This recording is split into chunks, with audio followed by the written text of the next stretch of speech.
오늘 로마서 8장 26절에서 28절 말씀을 가지고 우리를 도우시는 성령님이라는 제목으로 하나님 말씀 함께 보겠습니다.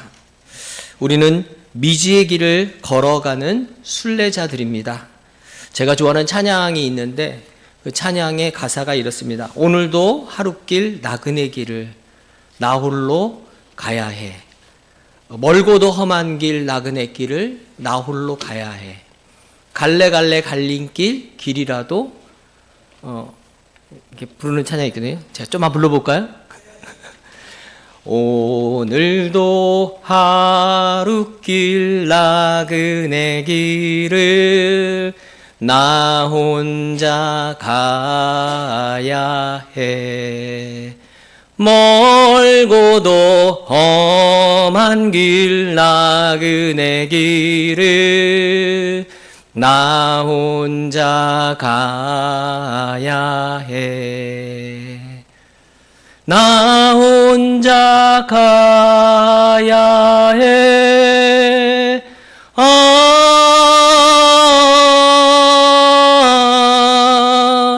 갈래갈래 갈림길 길이라도 여기까지 말하겠습니다. 너무 길어져서. 찬양을 제가 좋아했던 이유는 제가 힘들 때마다 위로가 되어주는 찬양이었기 때문에 참 좋아했던 것 같습니다. 여러분, 우리가 가는 그 길은, 우리가 살아가는 길은 정말 행복하고 은혜만 많은 길이면 참 좋겠는데 우리의 인생길은 고난의 길이고 힘든 길입니다. 어떤 유치원에 가서 유치원 친구들하고 이야기를 하는데 그 친구들이 그러더라고요. 아우, 저희 사는 게 너무 힘들어요. 유치원 애들도 힘들대요. 네. 여러분, 살아온 길 한번 돌아보세요. 편안하고 좋았던 길이 많습니까? 아니면 힘들었던 길이 많습니까?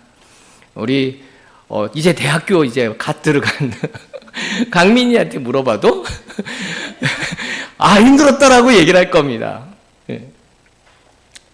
우리 인생은요, 어떤 일이 있을지 아무도 모르고, 그리고 좋았던 것보다는 더 힘들었던 그런 길이 더 많았던 시절인 것을 우리가 압니다. 고난 없는 인생, 두려움 없는 인생 없습니다.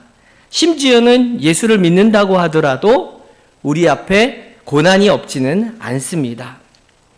사람들이 이렇게 이야기합니다. 예수 믿는데 왜 고난이 우리에게 오지? 그래서 그렇게 기도하죠. 하나님, 나한테 왜 이러세요? 이렇게 기도할 때도 있습니다. 저 실제로 그렇게 기도 많이 받습니다. 하나님, 저한테 왜 이러십니까 도대체? 나한테 뭘 바라시는 거죠? 이런 기도도 참 많이 해봤습니다. 시편 34편 19절에 보니까 의인은 고난이 많으나 하나님은 그의 모든 고난에서 건지시는 도다 라고 말씀하십니다. 뒤에 말씀은 참 좋은데 앞에 고난이 많다는 말씀은 참 별로 마음에 안 듭니다. 여러분, 우리가 하나님을 믿는 것은 고난이 없거나 고난을 면제받을 수 있기 때문에 하나님을 믿는 건 아닙니다. 우리가 신앙의 유익이라고 이야기하는 신앙의 유익은요, 고난이 있지만 그것을 이기게 해주는 것이 신앙이라는 겁니다. 고난을 이기는 건 이런 거죠. 여러분, 바닷가에, 여름에 바닷가 가보시면 바닷가에 가면 두 종류의 사람이 있습니다. 수영복 안 입고 있는 사람과 수영복 입고 있는 사람. 그죠?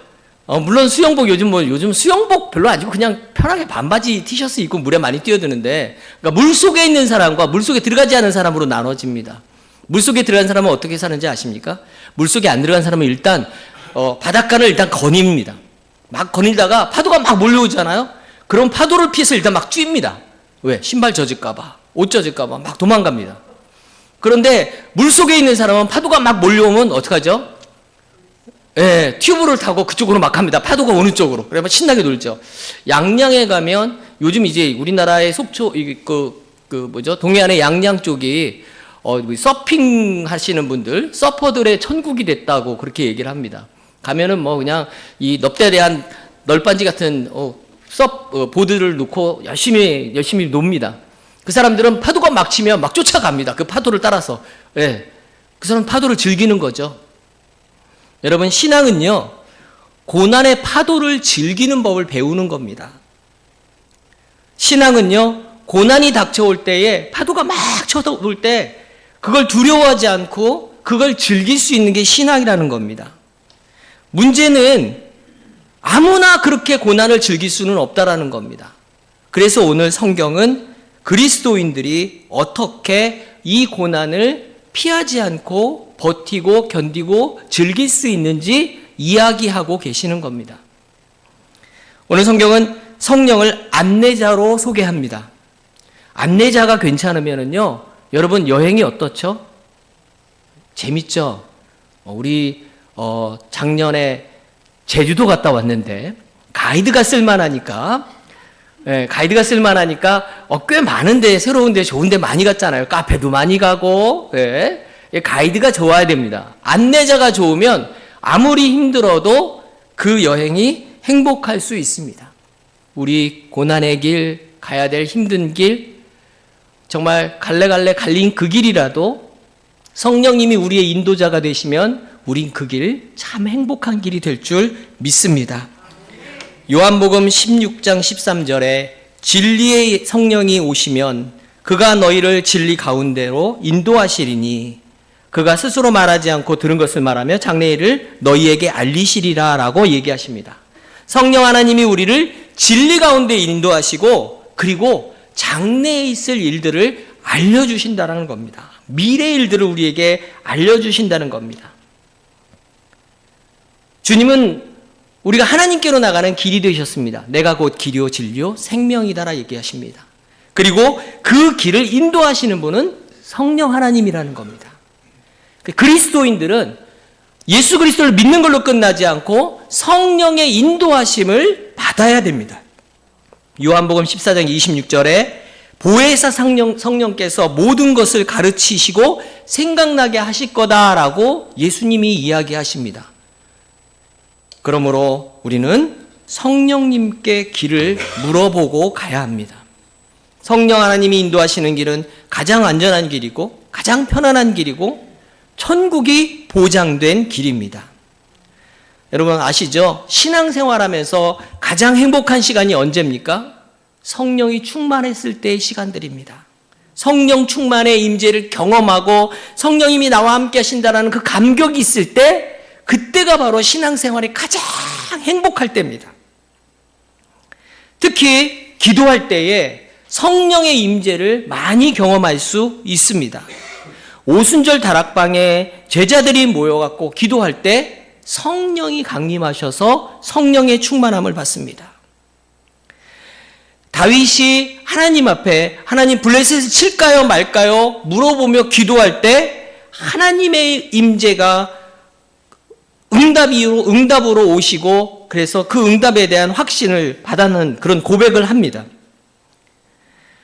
반대로 성령의 임재가 없으면 그 삶이 얼마나 고통과 불안에 가득 찰까요? 여러분 사울왕의 모습을 보십시오. 하나님과 소통이 막히고 성령의 임재를 경험하지 못했던 사울은 너무 괴롭습니다. 답답합니다. 그래서 왕이 변장하고 신접한 여인을 찾아가서 인생의 길을 물어봅니다. 그리고 그걸로 인해서 부끄러움과 수치를 당하지 않습니까? 성령이 떠나가고 난 사울왕에게 악신이 임하여서 그가 고통 속에 처해지지 않습니까? 성령이 떠난 그리스도인들의 모습은 바로 이런 겁니다. 예배도 성령의 임재를 경험하는 예배가 감동이 있고 기쁨이 있고 평안이 있습니다. 신앙생활 깊이 할수록 우리는 그래서 성령의 임재를 경험해야 합니다. 성령의 임재를 경험할 때 영적 방황이 끝나고 인생의 길을 다시 찾아갈 수 있다라고 얘기합니다. 신앙생활은요, 날마다 성령님께 길을 묻는 생활입니다. 이렇게 해야 될까요? 하나님 이렇게 가야 될까요? 성령 하나님 도와주십시오. 성령의 도우심을 구하고 내 힘으로 가는 것이 아니라 성령님의 도우심을 따라가는 그런 삶이 돼야 됩니다. 여러분 경험해 보신 분들은 다 압니다. 우리 얼마나 믿음으로 살겠다라고 결심하고 작정한 적이 얼마나 많습니까? 새해가 밝을 때마다 늘 그러죠. 올해 안에는 믿음으로 살겠다. 예, 심지어는 주일날 예배 끝나고 돌아갈 때, 그래, 난 이번 주 한 주간은 그래도 믿음으로 한번 살아봐야지. 이렇게 결심합니다. 그런데 이렇게 살면 안 되는 줄 뻔히 알면서도 우리가 그렇게 살지 못하고 절제하지 못하고 삽니다. 자신을 이기지 못하고요. 환경을 이기지 못하고요. 죄악의 파도에 휩쓸려 넘어지는 연약한 모습을 우리는 부정할 수 없습니다. 예수님의 제자들도 성령의 임재를 체험하기 이전에는 주님과 함께 있음에도 불구하고 넘어짐의 반복이었던 걸 우리는 성경을 통해 볼 수 있습니다.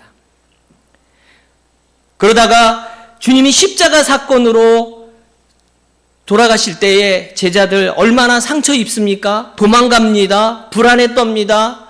그러고 있던 제자들이 오순절 성령의 임재를 경험하니까 어떻게 달라집니까? 죽음도 두려워하지 않는 담대함을 얻습니다. 신앙생활에 승리하고 사명이 생깁니다.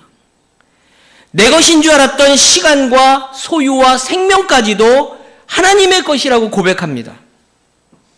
은혜의 눈물, 기도의 눈물, 영원 사랑하는 눈물들이 회복되어집니다. 이게 성령이 임재하셨을 때 일어났던 사건들 아닙니까? 예수님은 하나님께 가는 길이고 그 길을 안내하시는 성령 하나님이 안내해 주실 때 우리의 길은 복된 길이 됩니다. 우리는 오늘도 그리고 내일도 알 수 없는 그 길을 가야 됩니다.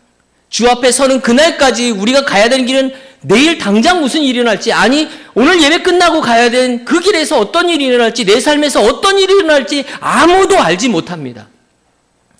아무도 알 수 없지만 우리는 가야 하는 그 길입니다. 이런 길에 가장 필요한 것은 좋은 안내자인데 그분이 바로 성령입니다. 그래서 우리는 성령님께 길을 물어야 되고 인도함을 받아야 된다는 겁니다. 여러분, 이 길을 가는데 성령 하나님이 왜 필요하신지 성경은 오늘 여러 가지로 이야기하십니다. 먼저 26절 한번 읽어봅시다. 26절 읽겠습니다.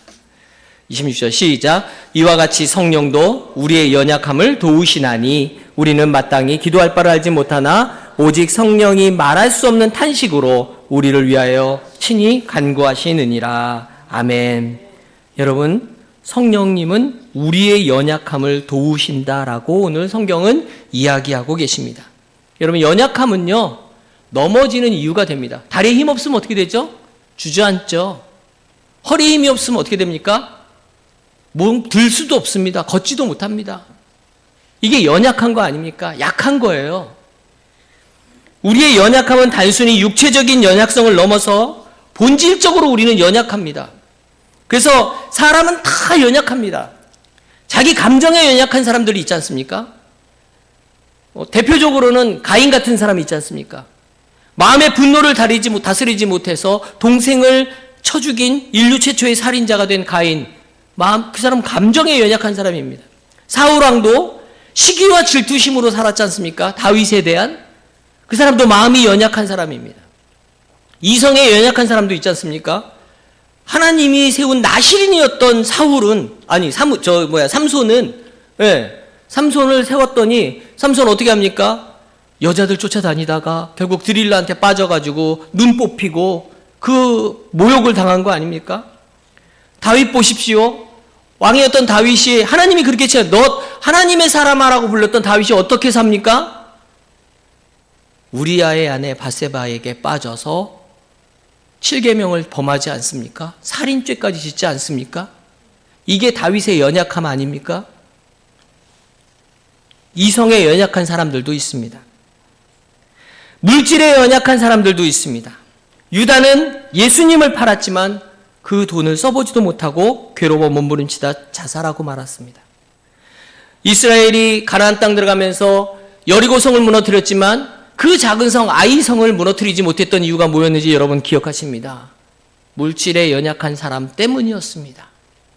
사람에게는요, 물질로, 이성으로, 또 감정으로, 건강으로 모든 연약함이 다 가지고 있는 사람들이 대부분입니다. 저도 연약한 데가 많습니다. 연약함은 모든 부분이 다 연약하지 않습니다.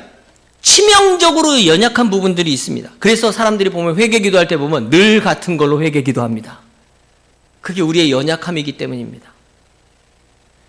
사람이 병들 때 온몸이 약해가지고 온몸이 다 문제가 생겨서 연약해져갖고 죽지 않습니다. 사람들 죽을 때 보면 반드시 어느 한 부위가 문제가 생겨서 그 부위의 연약함으로 죽는 경우가 많습니다. 그게 원인이 돼서 몸이 전체가 문제가 생기는 거지. 예를 들면 어느 한 부분에 뭐 대장암이 생기면 그 대장암이 번져나가서 문제가 되는 거지, 갑자기 온몸에 암이 생겼다 이런 경우는 없지 않습니까? 우리의 영적 생활도 마찬가지입니다. 다 잘하는데 한두 가지 연약한 것 때문에 우리의 영적 생활이 무너질 때가 너무나도 많이 있습니다.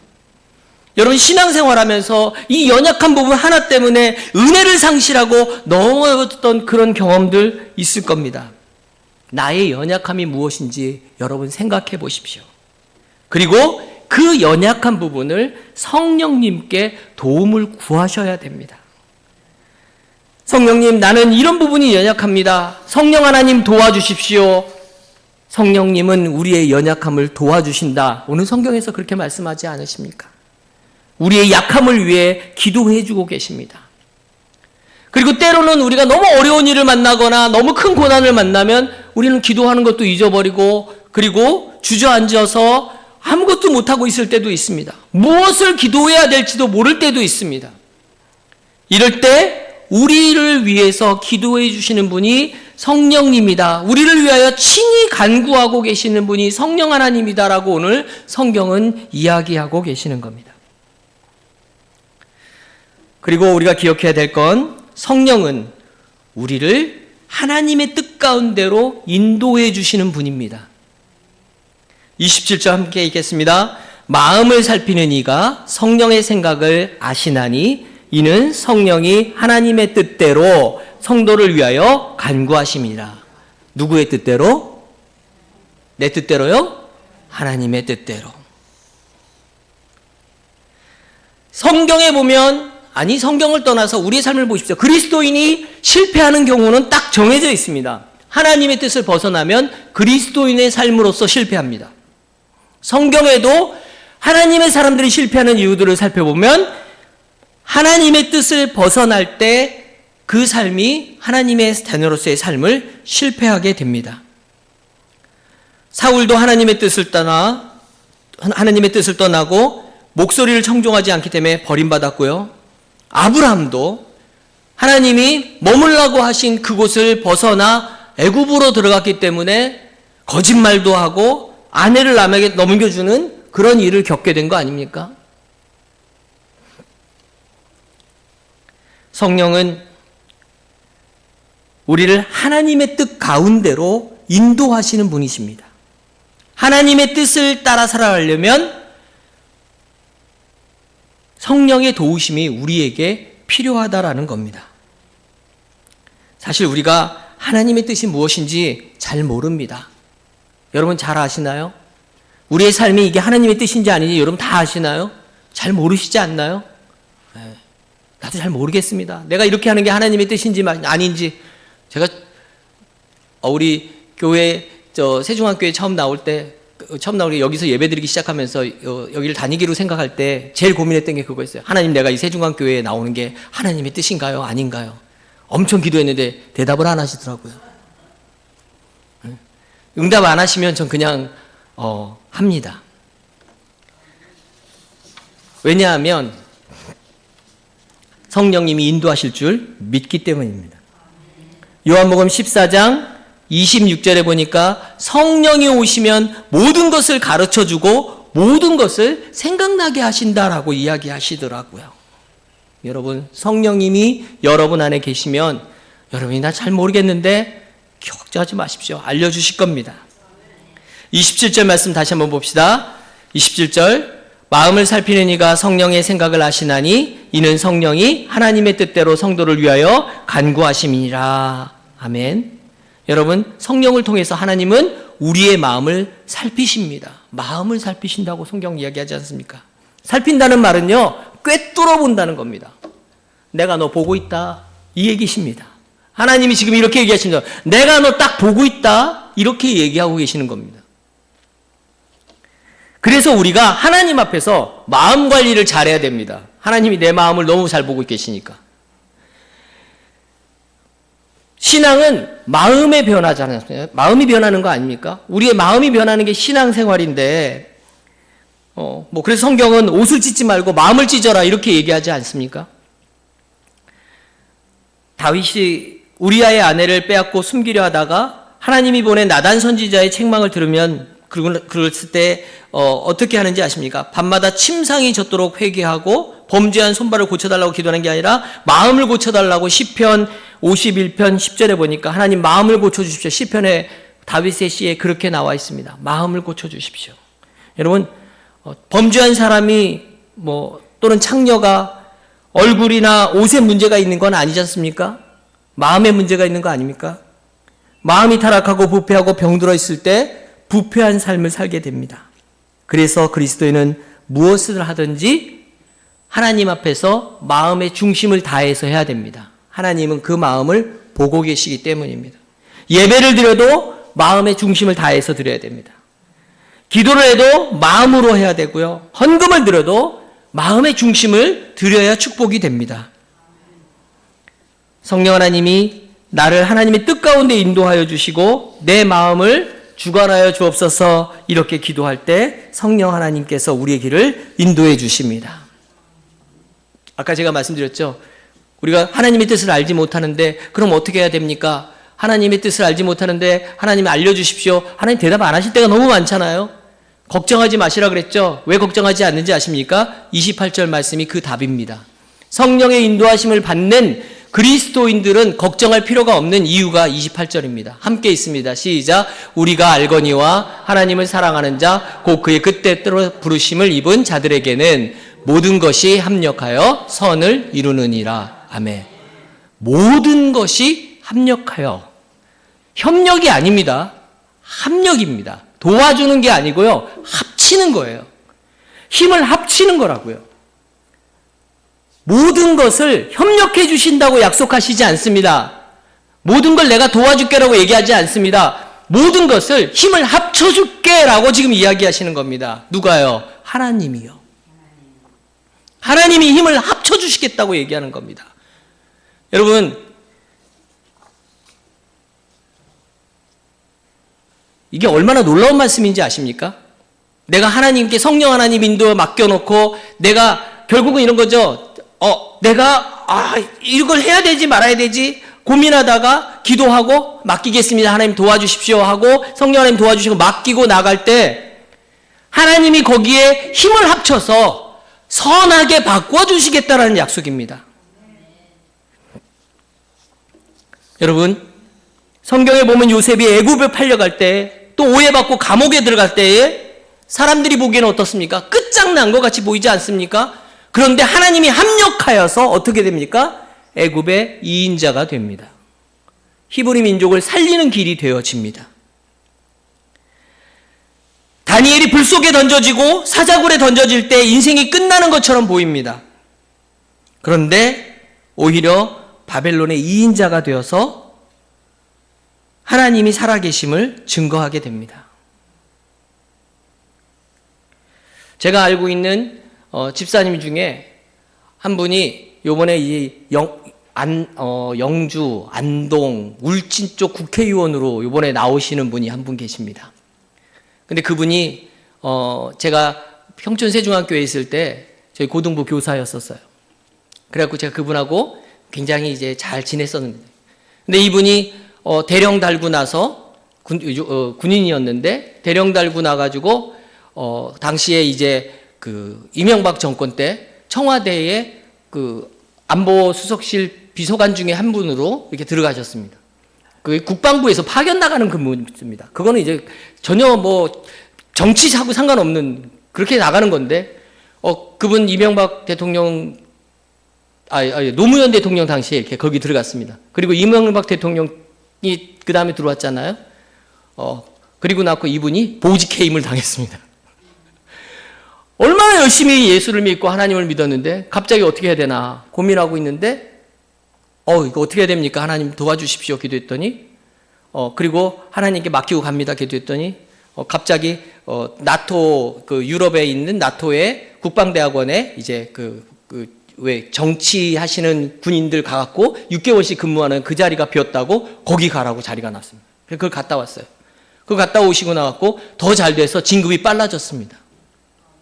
그리고 나가지고 그 다음 정권 때 국정원의 국정원 국장이 둘인데 국방 쪽 국장으로 또 이분이 가셨습니다. 별 하나 달고. 그랬는데 정권 바뀌면서 이분이 또 그 자리에서 쫓겨났습니다. 쫓겨난 이유는 새로 국정원장이 되신 분이 야, 넌 별 달았는데 내 후배 중에 하나가 대령인데 이번에 별 달아야 되는데 이 자리가 별 자리잖아. 그러니까 그 친구한테 줘야 되겠는데 넌 딴 데 가라. 그래가지고 거기서 나와서 갔는데 TO가 없어가지고 국방부의 자리 책상 하나 놓고 또 앉아 계셨습니다. 그리고 있다가 어디로 이게 아시는지 모르겠지만 국방부 이 국군은 이 군대는 이 자리가 없으면 옷 벗어야 되는 데가 많습니다. 그래갖고 고민하고 하나님께 기도하고 주변 목사님도 같이 기도해달라고 그러시고 기도하고 했는데 그 당시에 이제 17사단이라고 인천에 있는 그 부평에 있는 사단에서 사단장이 뭐 이렇게 부대 그 부사관을 성추행해가지고 징계를 당해갖고 이렇게 쫓겨났습니다. 쫓겨나고 나갖고 자리가 비었는데 아무도 안 갈라 그러는 거예요. 그래서 그분한테 와서 당신이 믿음이 그분이 이제 MCF라고 기독장교회 사무총장 하시고 하시니까 네가 믿음이 좋으니까 네가 이번에 진급하면서 사단장으로 가라 그래서 또 빨리 진급해갖고 사단장으로 또 갔어요. 그렇게 사단장을 갔습니다. 사단장을 가가지고 소장 달고 이제 사단장을 했죠. 그리고 이제 나중에 이제 청와대 이제 우리 그 박근혜 대통령 때 청와대 이제 안보 국방 비서관으로 들어갔다가 박근혜 대통령 잘리면서 또 이분이 잘리셨습니다. 문재인 대통령 들어오면서 또 잘리셨습니다. 그래서 결국은 소장으로 예편을 했습니다.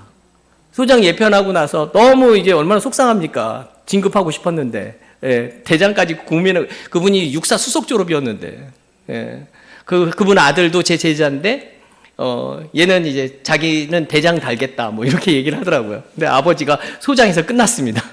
별 2개, 투스타로. 그런데, 이번에 윤석열 정권 들어서면서 이분이 이제, 안보수석실에 2차장으로 갔다가, 이번에 이제 국회의원으로 나가겠다고, 이렇게 나왔습니다. 그러면서 이분이 기도 많이 했어요. 뭐라고 기도했냐면 하나님 내가 가야 될 길은 난 모르겠습니다. 난 정치를 하고 싶은 생각도 전혀 없는데 하나님이 여기까지 왔는데 하나님 알아서 해 주십시오. 이렇게 기도했다 그러더라고요. 그래서 집사님 하나님이 합력하여 선을 이루어 주실 줄 믿고 함께 기도합시다. 이렇게 기도를 했는데 어떻게 될지 모르겠습니다. 근데 제가 그분의 삶을 보면서 느끼는 게 정말 인간이 계획하고 인간의 뜻대로 막 하지만 하나님이 알아서 좋은 쪽으로 바꿔주시지 않을까 하는 기대를 또 한 번 해보게 되는 그런 모습을 봅니다.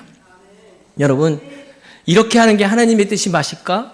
저렇게 하는 게 하나님의 뜻이 맞을까? 고민하지 마십시오. 기도하십시오. 성령 하나님, 하나님의 뜻을 알려주십시오. 성령 하나님, 하나님의 뜻대로 인도해 주십시오. 기도하십시오. 그러면 하나님이 힘을 합쳐주시고 그래서 선하게 바꿔주실 줄 믿습니다. 성령의 안내 없이는요, 우린 똑바로 걸어갈 수 없습니다. 어떤 게 하나님의 뜻인지 모르잖아요. 이렇게 하는 게 맞는지 저렇게 하는 게 맞는지 그리스도인의 삶은 어떤 게 맞는지 우리는 모르잖아요. 성령 하나님이 도와주셔야 됩니다. 그래서 성령 하나님의 안내가 있으면 도와주심이 있으면 하나님이 힘을 합쳐주시고 선이 되고요. 하나님이 도우시면 복이 되고요. 하나님의 힘 합쳐주시면 은혜가 되는 줄 믿으시기 바랍니다. 오늘도 우리의 인생길에 우리의 안내자가 되어주시고 말할 수 없는 탄식으로 우리의 중보해 주시는 성령님께 길을 물으며 도움을 요청하며 성령님 우리와 함께하여 주옵소서 기도하는 저와 여러분 되시기를 주님의 이름으로 축원합니다. 아멘. 찬양 하나 하겠습니다. 허무한 시절 지날 때 기쁜 한숨 내쉴 때 그런 풍경 보시며 탄식하는 분 있네. 그와 같이 너희를 버려두지 않으리 내가 너희와 영원히 함께하리라. 우리 함께 성령이 오셨네 찬양합시다.